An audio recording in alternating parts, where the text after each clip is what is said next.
Steve, I think we said it last week. Where do we start? Well, I don't think I've ever been involved in a game where you've got so many stoppages from the first few minutes to several times. But I think collectively you've seen the players. We went into the dressing room with thoughts to look later the boy come up concussed. So from that point of view, that's always disappointing to see. But we had it with Luther Wilden, didn't we, just over a week ago. So from that point of view, it's always harsh when you see it. But there is no doubt that the performance merits the points, and if anything, it should be a wider scoreline. But you'll always take a 1-0 away win, especially at a difficult venue like Wycombe Wanderers is. I know how tough it is to win here. Looking at that first half, as the game wore on, it looked like there was two sides that knew an awful lot about each other, and there wasn't much difference between them. That goal just before half-time turned it into a really good first-half performance. Well, I think people should look at the goal. I'm fed up with them in the Football League show who don't tell us about we don't play much football in. They believe we just play it long, and brilliant by Luther Wilden. A ball that's out the Premier League from Van Kooten, touched by Kane Hemmings, which is as good as you'll see in the Premier League, and the finish is why he's the top goal scorer in League One. He does that type of thing. He should probably get a hat-trick with 2 goals and 2 chances in the second half. But I thought we played some really, really good football thereafter. And in periods in the game in the second half, we played controlled football. They never looked like scoring. That's the biggest credit I can give to my players. I don't think Ashby Hammond's had a save to make. And even the one that goes off the top of the bar early in the first half, I think goes off Piergiani's head and he just mistimed his jump. And that can happen. So, brilliant performance and credit to the players. Just that one scare when they hit the crossbar, of course. Well, is it hit the crossbar? Is it Piergiani trying to just get us off the bench, still falling asleep on the bench? But no, Pidge was outstanding today when he's took a wee bit of criticism from me at times. I thought in that second half he led our team for what we're known for. We're known for a fight, we're known for aggression, we're known for our energy. But I said to the referee at the end of the game, I thought it was a tough game from today. There was different scenarios going on over with the Wycombe bench, but we left the referee and the match assessor to make an informed decision about whether we were extending the game and going on with it or whether we wouldn't. I told my players and my staff to stay away from it. But it was the right conclusion, otherwise we'll have games abandoned every Saturday if players get in with a head knock. However, in saying that, I'll be the first on the message later with Matty to make sure Luke is okay.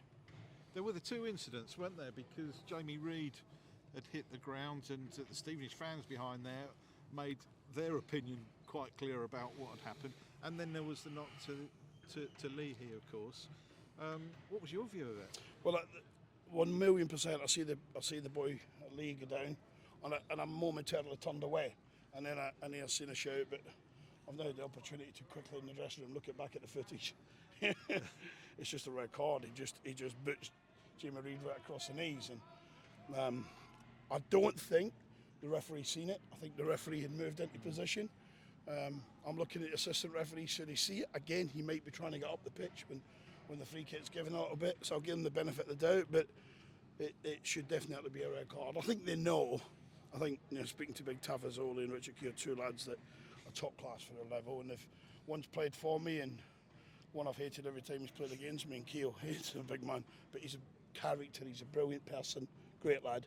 They were both indicating to me they're expecting a red. And what happened after the lengthy break? It seemed an age before the game got restarted again with the referee in consultation. How did those discussions go? Well, my players were just telling our bench that Wycombe Wanderers wanted the game abandoned. The staff, the players, 1-0 down, 8 minutes to go. They want the game stopped. 1,000,000% if you've got what happened at Leighton Orient a few weeks back and you've got people fighting for their life and fatalities, whatever, 1,000,000%. But as I instructed my staff, I didn't ask them, I instructed the staff and the players to stay away. In fact, you probably seen me get the players together just before the referee made his decision. And I said, if the match official determines that this game is going to be stopped, then we be respectful to the match officials, because it's a tough call. Although it's an easy call for me, it's not within the guidelines to stop games, and be respectful to travelling support, who I thought, not many times that I come here with opposition teams and they outsend the Wycombe fans, but they made themselves very quiet today, and they're brilliant fans, particularly on the family stand, whatever it's called, and the home end, they're brilliant. I was just going to finish on that. The Stevenage fans, we were down this end, and all you could hear was them from, how long ago was it, at 3 o'clock, right through to the final whistle. I heard one of them call to me that he was going straight to his night shift, and it made me wonder what time we'll get home. But no, listen. The sensible conclusion is the referee made it clear to both benches that when the game restarts in a moment or two, then there's 14 minutes. They play 16 and a half, and we're looking again at the clock. But you know, I can't apportion any blame anything towards the officials. I think it's like you said earlier, Steve. It's two good teams. They're locked at it. There's half chances in both boxes. The big chances come to us. You know, I'm looking at Kane Hemmings as a big chance. Jamie Reid is a big chance in the second half. We get the second, we probably win as easy as we want to here because we were in command of the game for periods. But you don't take those chances, you're going to have to stand strong with the quality of player these have got. They've got outstanding players, and Matty's inherited the bulk of that from the best manager this club will ever have. Well, is it Martin O'Neill? Was it Gareth Ainsworth? I think in modern times it's Ainsworth, isn't it? Well done today, Steve.